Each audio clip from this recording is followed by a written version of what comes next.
3 Parte. Terraformaciones. 1. El primer día de los Jina Abul, Barbelo fue llamada bajo un pensamiento, la virgen hombre perfecta de triple raza. En cuanto a su propio conocimiento, esto es lo que vino a través de ella, de modo que ningún líder la bajará y no se alejará a causa de aquellos que existen por ella y los que les seguirán. Pues ella es simplemente la única capaz de conocer al Dios preexistente, porque ella está en los más alto, en lo absoluto, NH octavo, 1, Sostrianos 83,9 menos 83,20. Hirkuti la Nurea barra Min Medili. La madre matriz se trasladó con su prisionero a otras tierras para encontrar comida, razón por la cual no estuvo presente cuando los huevos eclosionaron. Continuamente atado, el Kingalam no podía mantenerse a sí mismo y la madre se vio obligada a cazar para él. Debilitado por el hambre, su estado llegó a ser crítico. Barbelu no sentía ninguna necesidad de comer tanto y poseía la capacidad de ayunar durante varios días, sin ninguna dificultad. La alimentación fundamentalmente diferente del Kingalam le demandaba una carga de trabajo adicional y la obligó a improvisar instintivamente el juego del acecho.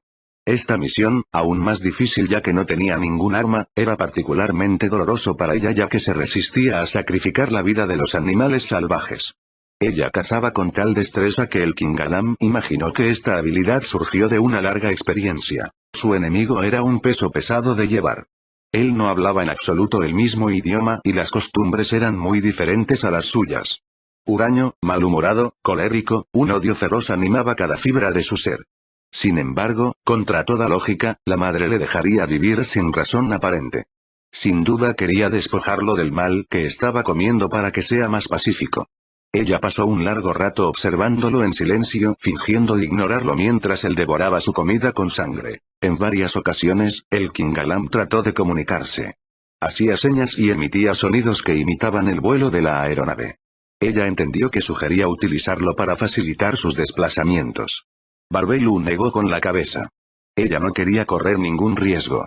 Nada en este comedor de carne de piel pálida como las nubes inspiraba confianza. Ella temía una trampa. Por razones de seguridad, había escondido el cristal generador en un lugar que solo ella conocía. Una vez llenos, tomaron el camino de retorno, con el tronco y los brazos del Kingalam nuevamente atados con lianas gruesas. A los pies de la montaña fértil, la madre dejó al preso en la entrada de la cueva y desapareció en el túnel de múltiples reflejos. La descendencia divina había eclosionado durante su ausencia. De los 6 huevos, solo 3 de ellos dieron su vida, incluyendo una doble creación. 3 varones, incluidos los gemelos y una hembra. Lejos de cualquier influencia extranjera en este mundo, la morfología de los 4 recién nacidos se adaptó, desde la etapa del feto, a las condiciones ambientales de este planeta que madre bautizó como Rumegar. Su aparición simultánea fue el de una convergencia de la evolución, una mutación espontánea y paralela previamente en una misma matriz. Solo la madre de los orígenes podría engendrar tal prodigio. La fisonomía de los gemelos y su hermano era diferente. Los gemelos se veían muy despiertos, tenían un aspecto anfibio adaptada al elemento acuático ampliamente presente en Rumegar.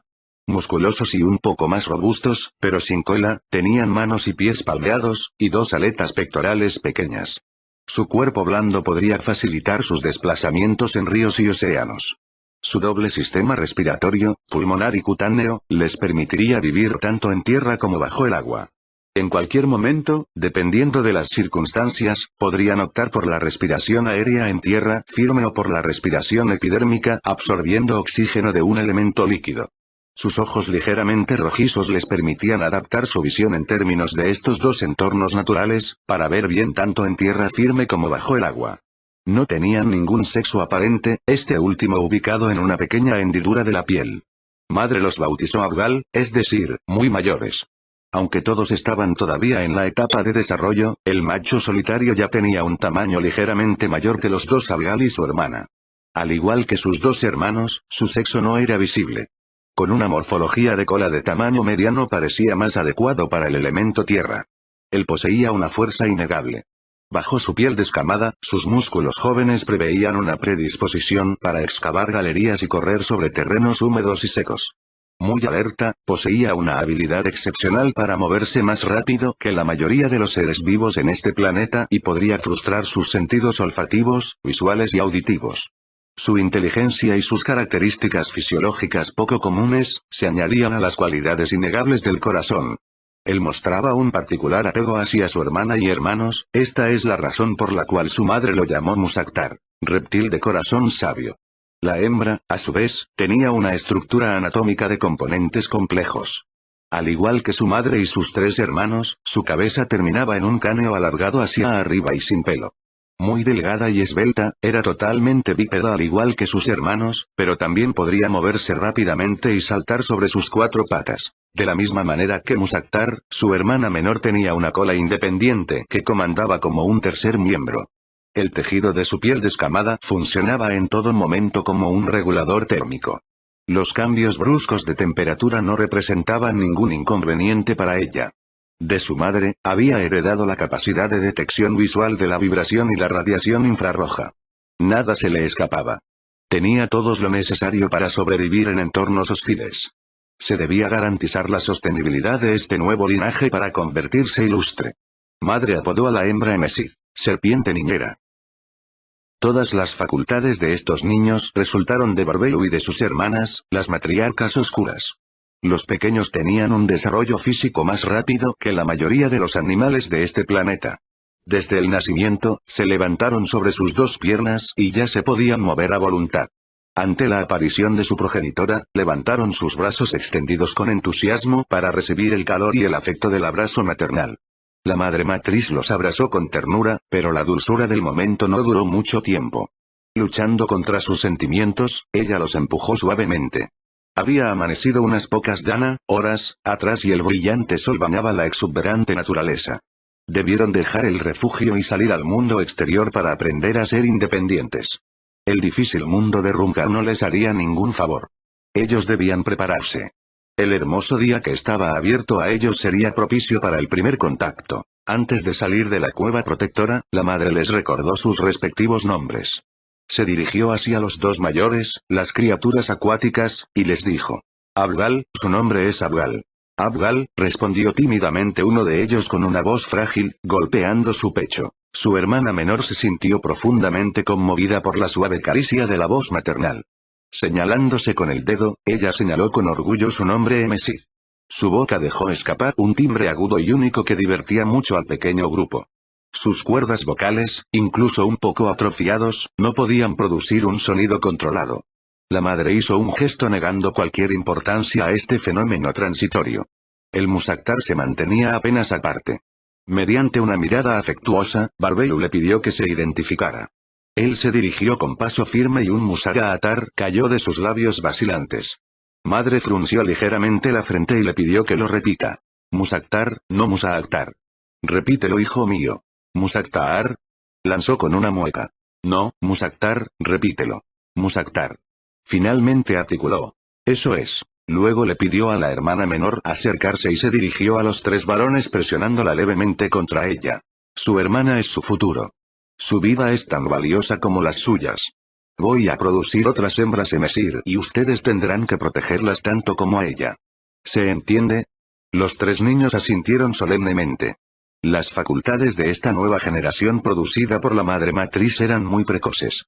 No solo ellos entendían el significado de estas palabras, sino que también las utilizaban en toda su gama. Barbelu luego los invitó a reunirse con ella en la intemperie. En el camino, la hermana pequeña no dejaba de repetir Emesir con diversión. Ella interpretó el concepto de su nombre dándose cuenta de que un día sería igual que su madre. Un gran orgullo la envolvió. Este día que había comenzado con los mejores auspicios todavía les deparaba una sorpresa desagradable. El Kingala matado en la entrada de la cueva había desaparecido. En su lugar, lianas cortadas en varios pedazos yacían en el suelo, cerca de una piedra afilada. Una ola de pánico corrió sobre Barbelu. Su progenie estaba ahora en gran peligro. Madre tomó un vistazo a su alrededor y vio las huellas de su oponente en la hierba seca. Con un movimiento de cabeza, ella intimó a los niños a guardar silencio y a seguirla de cerca. El estómago de los pequeños se anudó con la ansiedad.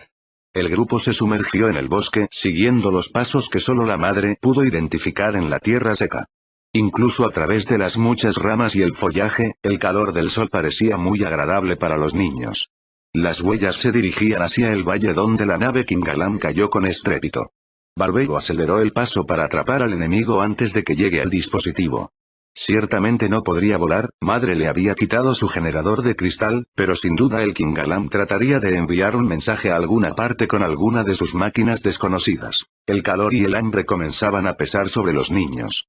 Luego del comienzo de una marcha lenta, el pequeño grupo se vio obligado a detener su progresión ante una gran pradera cubierta de hierba, salpicada de flores de colores. Una horda de grandes usnus, reptiles silvestres, de rugidos cavernosos, con apetito desbordante, se saciaban alimentándose de las plantas abundantes. La tierra tembló y vibró tras el golpeteo de cientos de pies pesados. Cubiertos por la alta hierba, los niños, tanto ansiosos como maravillados, observaban estos gigantescos rumiantes dotados de un cuello largo y flexible. En un ambiente cargado, ligeramente húmedo, donde se mezclaban los olores embriagadores de la flora con los olores embriagadores del estiércol, la manada era una jubilosa anarquía que ante cualquier intrusión podría romperse y convertirse en un pánico incontrolable. Con un gesto, Barbelu hizo seña a sus pequeños de no hacer ningún movimiento brusco y de regresar con cuidado hacia la cobertura del bosque. Sus retoños mostraban una fatiga extrema. Madre estaba preocupada porque debía alimentarlos rápido. La riqueza de esta tierra no tenía límites, encontraría sin ningún problema algo que los vigorice. Sin perder de vista su descendencia, Barbelu confeccionó un saco de fibra para recoger raíces y plantas. Musaktar parecía en mejor forma que los dos Abigail y Messi. Madre Matriz hizo un gesto a Musaktar para ayudarla a encontrar algunas plantas y raíces que ella conocía, por haberlas comido ya desde su llegada a este mundo extraño y amenazador. Ella inspeccionó las orillas del amplio prado de los grandes reptiles. Pudo encontrar fácilmente lo que quería y ordenó a los anfibios y a la hembra a esconderse en una madriguera abandonada. La madre les dio entonces un puñado de raíces, y luego les ordenó que no se movieran. Ella cubrió el agujero con una mezcla de vegetales y estiércol de usnus, reptiles salvajes, y luego volvió con la misma rapidez hacia sus tres hijos. En su guarida precaria, los niños ocultos se apiñaron unos contra otros para darse calor y comodidad. Temblaban de pies a cabeza, asustado por el temblor de la tierra y los gritos roncos de los grandes reptiles de cuello largo. En el camino, el joven Musaktar registró una cantidad significativa de información. Las plantas que su madre le pidió recoger eran tan inusuales como las demás. Ella le enseñó a distinguir las plantas comestibles y le advirtió contra las indeseables. Tuvo la repentina sensación de que el tiempo se estaba acelerando. Sus nociones temporales fueron puestas a prueba como lo había hecho para almacenar nuevos conceptos. Debido a este aprendizaje precipitado, ella se aseguró que su hijo memorizara correctamente las propiedades de las plantas. Tenía la intención de destinar a Musaktar la responsabilidad de la colonia y de sus futuros hijos. También recogieron insectos. Madre atrapó un par de grillos, hormigas, mariposas, escarabajos y gusanos que se arrastraban en su bolsa. Juzgando que la colección ya era suficiente, sin perder un momento, volvieron lo más rápido que pudieron con los niños escondidos en sus madrigueras. Cuando finalmente llegaron allí, un usmus hembra, reptil silvestre, y sus pequeños estiraban sus cabezas por encima de la tapadera para llegar hasta los brotes apetitosos. Las ramas grandes cayeron sobre la entrada de la madriguera bajo el efecto de sus terribles mandíbulas con dientes devastadores. Como las ramas tentadoras no les eran accesibles, los más jóvenes comenzaron a derribar las altas coníferas. Barbelu empujó a su hijo en un matorral y saltó para enfrentar a la madre de los grandes reptiles. Con ojos inflamados, la miró y le ordenó que se alejara a través de la Kinsar, telepatía. El mastodonte hembra se asustó. Su grito de miedo alertó a su descendencia y todos corrieron hacia la amplia pradera. Jadeante, Barbelu usó toda su energía para liberar la entrada de la cueva. Las ramas pesadas comenzaron a volar y el acceso quedó liberado en pocos segundos. Estaban a salvo. La Santa Barbelu les entregó sus brazos reconfortantes y los abrazó unos momentos. El pequeño grupo se volvió a reunir a continuación, se tomaron el tiempo para comer en el borde del bosque, mirando de lejos la horda de usnus, reptiles silvestres, con la mirada divertida y precavida. Musaktar aprovechó este breve descanso para cortar una pieza de madera. Por el rabillo del ojo, Barbelu lo observó en silencio. Se tomó muy en serio su papel como protector.